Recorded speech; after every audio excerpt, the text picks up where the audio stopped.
The car was already burning when the first sirens reached the edge of the county road. Flames climbed through twisted metal like they knew exactly where to go, devouring what looked, at first glance, like a tragic accident. A husband slumped lifeless behind the wheel. A wife thrown clear, declared dead at the scene. Another routine entry in America's long ledger of roadside deaths. That's what everyone believed. That's what the husband wanted them to believe. But accidents don't whisper, and this one did, and somewhere beneath the smell of gasoline and scorched rubber, there was something else. A detail so small it was almost missed, yet so wrong it would unravel everything. Investigators would later say that if the wind had shifted, if the fire had burned just a few minutes longer, the truth would have vanished forever. But history has a way of resisting burial, especially when the dead refuse to stay silent. And this was not a crime of passion. It was not sudden. It was slow, calculated, and rehearsed in the quiet moments of marriage, moments where smiles hide resentment and trust becomes a weapon. For years, this man lived beside his wife, shared meals with her, slept inches from her, all while preparing a lie big enough to survive fire, steel, and death itself. He believed a staged crash could erase guilt. He believed the road would take the blame. And in small American towns, stories like this are supposed to stay simple. A crash, a loss, a funeral. Life moves on, but sometimes the past pushes back. Sometimes a single unanswered question, a bruise that doesn't match the impact, a seatbelt that tells a different story, a clock that refuses to line up, becomes a crack in the narrative. And once that crack appears, the entire structure begins to collapse. And what police uncovered next would expose not just a murder, but the terrifying intimacy of betrayal. Because the most dangerous place for this woman was never the road that night. It was the marriage she trusted, and in the days that followed the crash, the town did what towns always do. Flowers appeared along the roadside, a makeshift cross leaned into the dirt. People spoke in hushed tones about fate, about bad luck, about how quickly life can end on a dark stretch of asphalt. The husband played his role perfectly. He cried at the right moments. He thanked first responders. He told anyone who would listen that his wife had been everything to him. Grief, after all, is a powerful disguise, but behind the closed doors of the investigation, something didn't sit right. The fire had erased most of the evidence, but not all of it. A veteran officer noticed the first inconsistency almost by instinct. The angle of the vehicle suggested a high speed loss of control, yet the skid marks told a calmer story. The car hadn't fought the road. It had followed it, almost obediently, as if guided there. And then came the medical examiner's report. The cause of death, officially listed as trauma from the crash, carried a quiet footnote, bruising along the arms, deep pattern marks that didn't match a steering wheel or shattered glass. These injuries had formed before the impact, before the fire. They told a story of restraint, not collision, of force applied by hands, not momentum, and when questioned again, the husband adjusted his story. Small changes, harmless ones, he claimed. Memory was unreliable after trauma, time blurred, but lies, even careful ones, have a rhythm, and his rhythm was off. He described events in reverse order. He mentioned sounds no one else reported hearing. He remembered details that should have been impossible to recall through smoke and unconsciousness.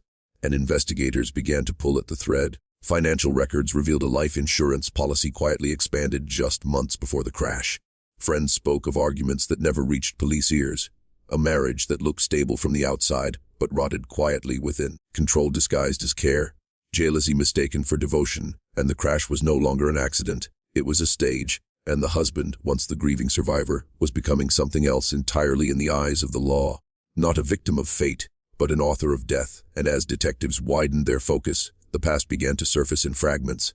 Text messages recovered from a damaged phone, emails never meant to be read by anyone else, silences that now felt deliberate. The wife had been preparing to leave, not dramatically, not loudly, just quietly enough to avoid confrontation. She had spoken to a close friend about fear, about the way arguments seemed to tighten around her like a closing door. She said she didn't feel safe. She never said why. She never had the chance.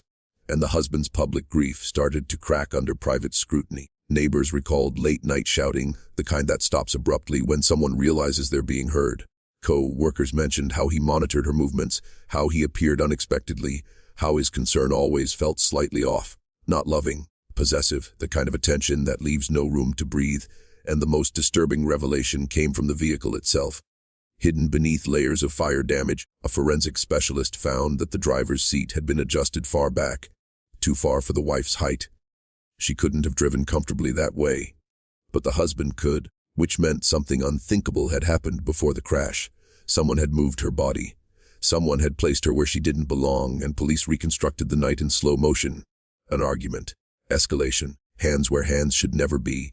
When she stopped resisting, the plan began. The road chosen carefully, the curve just sharp enough, gasoline introduced to ensure silence, fire to erase fingerprints, fibers doubt, or so he thought. And interrogators pressed harder now, and under pressure, people don't just lie, they reveal themselves. The husband grew defensive, then cold. He spoke of betrayal, of humiliation, of being pushed.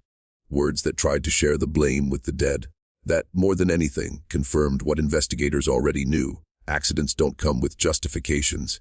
And by the time the arrest warrant was signed, the town's story had inverted. The man they pitied was now the monster among them. The woman they mourned had become a voice, finally heard, echoing through police files and court transcripts.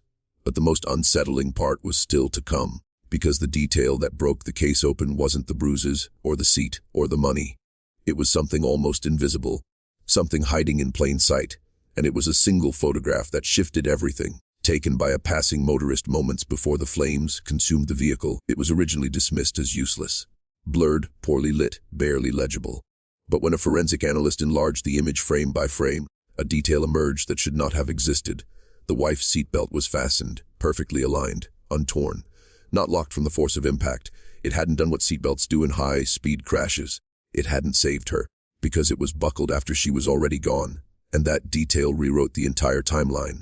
If she had been alive during the collision, the belt would have locked under sudden deceleration. Fibers would show stress. Instead, it lay flat, obedient, staged. The fire hadn't burned it. The crash hadn't pulled it. Someone had clicked it into place by hand, calmly, carefully, after death. And when confronted with this evidence, the husband stopped pretending. His grief hardened into something colder. He claimed exhaustion, claimed confusion, claimed the system was hunting him. But the more he spoke, the more the mask slipped. His words circled back to control, how things had gotten out of hand, how she wouldn't listen, how he just wanted it to stop. These were not the words of a man haunted by loss. They were the confessions of someone angry that the truth refused to stay buried, and in court, prosecutors laid the story bare. A marriage built on dominance, a woman planning escape, a man who chose permanence instead. The stage crash was meant to transform murder into misfortune, to let the road shoulder the guilt he couldn't carry. But fire does not purify lies. It exposes them, and when the verdict was read, there was no outburst, no collapse, just a quiet acceptance, as if some part of him had known all along this would be the ending. The sentence ensured he would never walk free again. But justice, as it often does, arrived late.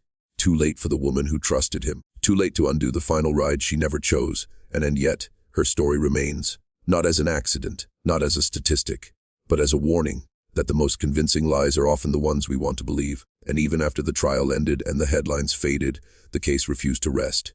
It lingered in police training rooms, in quiet conversations between investigators, in the memories of those who realized too late that something had been wrong all along. This wasn't just a story about a murder disguised as an accident. It was a study in how easily evil can pass as ordinary, how a familiar face can become a blindfold, and what unsettled people most was how close the truth came to disappearing. If the fire had burned a little hotter, if that photograph had never been taken, if one officer hadn't trusted his instincts, the husband would have walked free, his version of events accepted without resistance. The system nearly did what it so often does. It believed the survivor, and this case exposed a darker pattern buried deep in American history. Many murders don't begin with violence, they begin with control, with isolation, with slow erosion of a person's will until escape feels impossible. By the time the final act occurs, the groundwork has already been laid, and the outside world is unprepared to see it for what it is. And the wife's friends later said there were signs. Subtle ones. Missed calls never returned. Invitations declined. A personality that seemed to shrink over time. But hindsight is a cruel teacher. It reveals what fear hides in real time. And fear, when shared with the wrong person, can be fatal. And if you're still watching, you're already braver than most. Tell us in the comments. What would you have done if this was your bloodline? And because stories like this force an uncomfortable question. How well do we really know the people closest to us? How often do we mistake silence for peace, routine for safety? The road that night didn't kill this woman. The lie did, and lies don't end at the scene of the crime. They ripple outward, shaping families, towns, and memories long after the verdict is read, and long after the courtroom emptied. The husband's name slipped quietly into the archives, filed away under solved cases and closed chapters. But the echo of what he did never truly left. In towns like this, The past doesn't disappear. It seeps into the soil, into the way people look twice at passing cars, into the silence that falls when someone mentions marriage, trust, or accidents. And investigators would later admit this case changed how they saw everything, every roadside fatality, every fire that seemed too convenient, every survivor whose story arrived neatly packaged with grief and explanations. Because this case proved how easily violence can wear the mask of tragedy, how the road, the weather, or bad luck can be blamed while a human hand goes unnoticed. And the most chilling part was not the planning, it was the patience. The husband didn't act in a moment of blind rage.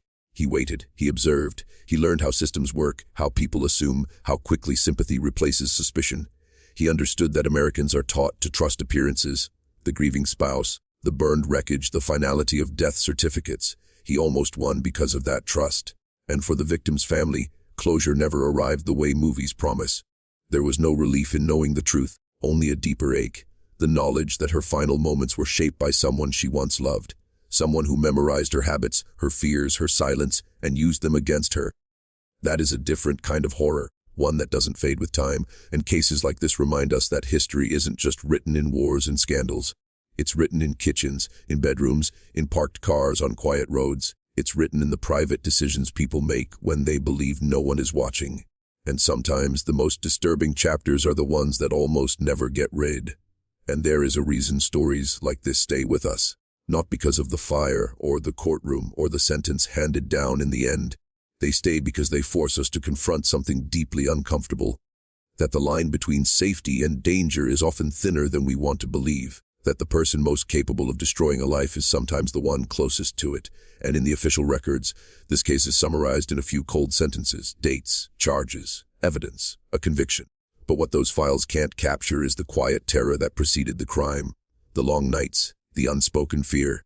The moment she realized the man beside her was no longer someone she could trust, and that leaving might cost her everything, and the staged crash failed, but the intention behind it revealed a truth older than this country itself. Violence doesn't always announce itself with chaos. Sometimes it arrives calmly, methodically, wrapped in familiarity. Sometimes it waits for darkness, for isolation, for a stretch of road where no one is watching. And that is why this story belongs in the forgotten archives of American history. Not as a spectacle, not as entertainment, but as a warning etched into the past. Because every generation believes it is smarter, safer, more aware than the last. And every generation is proven wrong, and somewhere tonight, another couple will drive home together. Another argument will fade into silence. Another truth will be swallowed because it feels safer that way, and most of the time, nothing happens. But sometimes silence becomes a weapon. Sometimes the road becomes an alibi, and history remembers the fires that burn too hot, the crashes that don't add up, the lies that nearly worked. And it waits, patiently, for someone to look closer, and you were never supposed to find this story. But now that you have, it's yours to carry.